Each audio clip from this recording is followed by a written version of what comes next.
Round passing spirits, please.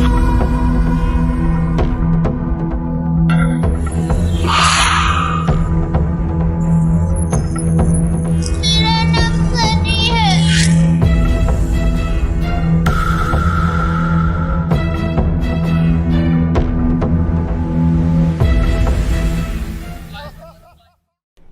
क्या कार्तिक को seduce करती नजर आएंगी कियारा? किस फिल्म की कहानी को किया जाएगा रिपीट और किसे लिया जाएगा कामिनी के रोल में? नमस्कार दोस्तों, मैं स्वाति और बॉलीग्राड स्टूडियो के यूट्यूब चैनल पर आप सभी का बहुत स्वागत है। कैसे हैं आप लोग?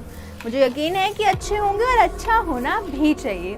तो भाई, कियारा आडवाणी और कार्तिक आर्यन की फिल्म भूल भुलैया बॉक्स ऑफिस पर ब्लॉकबस्टर साबित हुई है। इस फिल्म ने अब तक 131 करोड़ रुपए की कमाई कर ली है और आज तक भी क्रेज इतना है कि लोग अब भी इसे थिएटर में देखने के लिए जाना चाहते हैं। अनीस पजवी के निर्देशन में बनी इस फिल्म ने ब्लॉकबस्टर साबित होकर बॉक्स ऑफिस पर अपना कब्जा किया हुआ है। लोगों का क्रेज इस फिल्म के लिए अब तक बरकरार है और अब जब पार्ट 2 इतना सक्सेसफुल रहा है तो सवाल उठ रहे हैं कि इस फिल्म का पार्ट 3 कब और कैसे बनने वाला है और इस फिल्म के पार्ट 3 में कौन कौन होने वाले हैं। अब ये तो प्रोड्यूसर्स कह चुके हैं कि इसका थर्ड पार्ट बनने पर हम बात कर सकते हैं, लेकिन उन सब से पहले आइए जान लेते हैं कि बॉलीवुड में हॉरर स्टोरीज का ट्रेंड कब और कैसे शुरू हुआ था। बॉलीवुड का सिक्का सिर्फ देश में ही नहीं बल्कि विदेश में भी खूब बोलता है। ऐसी बहुत सारी बॉलीवुड की फिल्में हैं जिन्होंने इंटरनेशनल तौर पर काफ़ी सारी ख्याति कमाई है।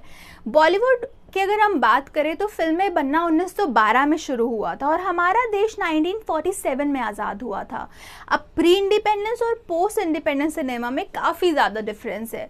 यानी कि आज़ादी से पहले जो भी फिल्में बनती थी उनमें कहीं ना कहीं ब्रिटिशर से कोई ना कोई जुड़ाव देखा जा सकता था, लेकिन इंडिपेंडेंस के बाद जो फिल्में बनने लगी वो बहुत ही दिग्गज कलाकारों और निर्देशकों ने बनाई और उन्होंने भी काफ़ी ज़्यादा अप्रिसिएशन कलेक्ट किया। अगर हम आज की बात करें तो अब तक बॉलीवुड ने comedy, drama, thriller, horror, biopic न जाने कितने जॉनरा में फिल्में बना दी हैं। लेकिन अगर हम पहली हॉरर फिल्म की बात करें तो वो 1949 में बनी थी, जिसका नाम था महल।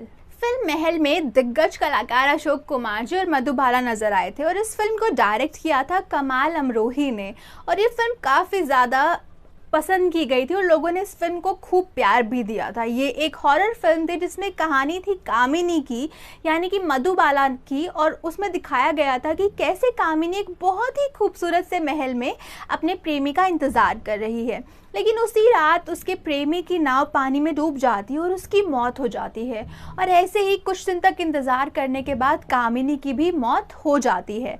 अब भूल भुलैया 3 में दिखाया जाएगा कि कामिनी के रोल को तब्बू या फिर विद्या बालन प्ले कर सकती है। फिल्म की शुरुआत होगी एक बहुत ही खूबसूरत महल से और दिखाया जाएगा कि वहाँ पर अयान नाम का लड़का आता है।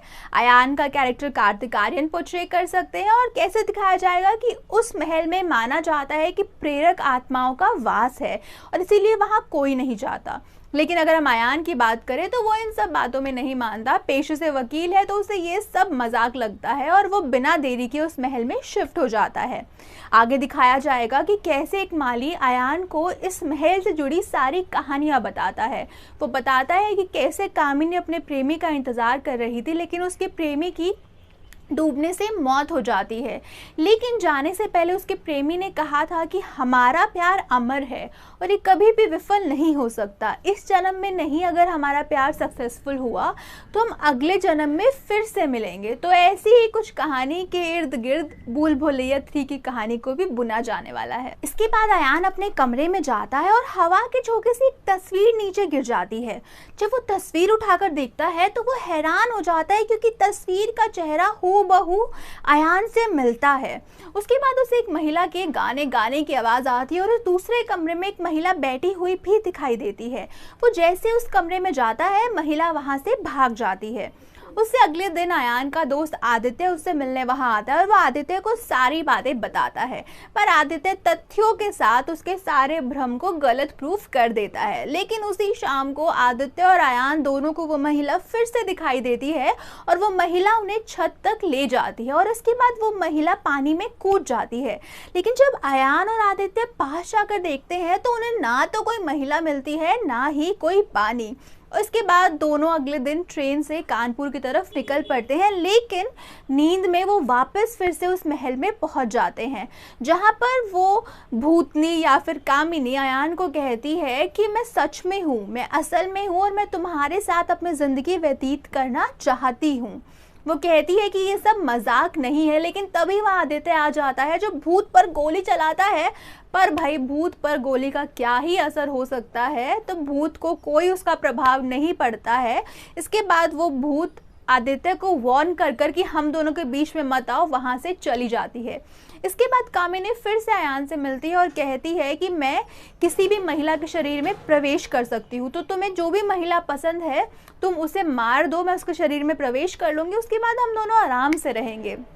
कामिनी कहती है उस माली की बेटी का चेहरा हूबहू मुझसे मिलता है, यानी कि कियारा आडवाणी जो रिया का रोल प्ले करने वाली है, और वो अयान को कहती है कि तुम इसे मार दो, इसके बाद मैं इसके शरीर में घुस जाऊंगी और हम खुशी खुशी पूरा जीवन व्यतीत कर लेंगे। लेकिन अयान ऐसा करने से साफ मना कर देता है। अब इन सब के बीच अयान के पिता अयान की शादी किसी और लड़की से कर देते हैं ताकि वो इन सब चीज़ों को भूल सके, और वो कोई और नहीं बल्कि फिल्म की दूसरी लीड यानी कि तारा सुतारिया है। अब अयान भी इन सबको भूलने के लिए अपनी पत्नी के साथ कहीं दूर रहने का फैसला करता है और वो दोनों वहाँ से चले भी जाते हैं। लेकिन 2 साल के बाद तारा को पता चलता है कि उसका पति रोज रात को किसी कामिनी नाम की औरत से मिलने जाता है और वो कोई इंसान भी नहीं बल्कि एक भूत है।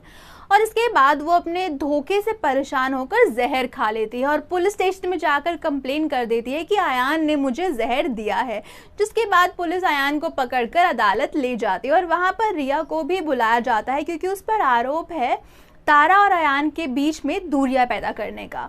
और यही वो जगह है जहाँ पर हमें प्लॉट ट्विस्ट देखने को मिलता है, क्योंकि यहाँ पर रिया एक्सेप्ट करती है कि ये सब उसका रचा हुआ जाल है। जी हाँ दोस्तों, अब रिया को प्यार हो गया उस फोटो वाले आदमी से और अयान की शक्ल उससे हूबहू मिलती थी, तो इसीलिए उसने सोचा कि ये पुनर्जन्म और कामिनी का सारा सांग रच कर वो अयान को अपने साथ रहने पर मजबूर कर देगी। बट भाई ऐसा कुछ हो नहीं पाया। तो अब सवाल ये है कि कैसे आदित्य रिया का ये सच अयान के सामने लेकर आएगा और कैसे अयान और रिया के बीच में रिश्ते डेवलप होना शुरू हो जाएंगे।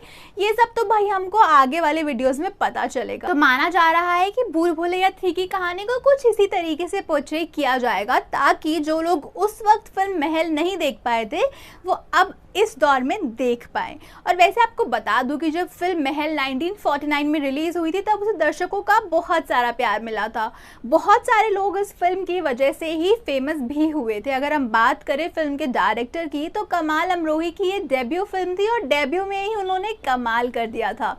इसके अलावा लता मंगेशकर जो कि नाइटिंगेल कही जाती हैं, उनको भी असल पहचान इस फिल्म से ही मिली थी। उन्होंने इस फिल्म में गाना गाया था आएगा आने वाला, और ये गाना मधुबाला जी पर फिल्म किया गया था और ये गाना उस वक्त का सुपर डुपर हिट गाना प्रूव हुआ था। और सिर्फ उस वक्त का नहीं बल्कि आज भी इस गाने को चाहने वालों की संख्या दिन ब दिन बढ़ती ही जा रही है।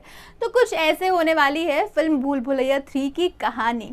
अब आपको ये करना है कि फटाफट हमें कमेंट करके बताना है कि आप कितने एक्साइटेड हैं इस फिल्म को देखने के लिए।